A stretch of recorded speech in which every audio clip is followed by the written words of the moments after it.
Welcome to PX Mentor. This is text highlighting and Framer. We're adding new properties to text layers and links. I'll start by creating a new link style.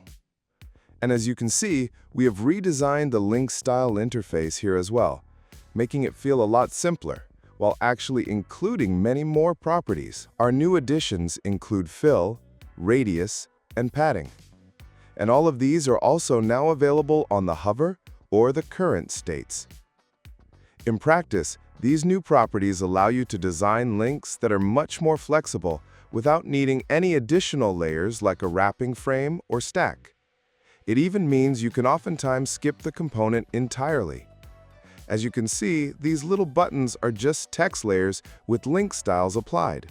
We have some fill, radius, and padding, a transition, and a gentle hover state. And if we open up the layer panel here, you can see these are just single layers, no wrapping elements. So links in Framer got even more powerful. These new properties are also available for normal text layers, allowing you to create inline text highlights. I'll select two words and then give them a unique color. I can then also click on text and add the new fill property to add a background to our highlight. And just like that, we've designed a custom highlight without needing any additional layers. This release lets you do more with your text in Framer. Thank you for watching, and stay tuned for more updates coming soon.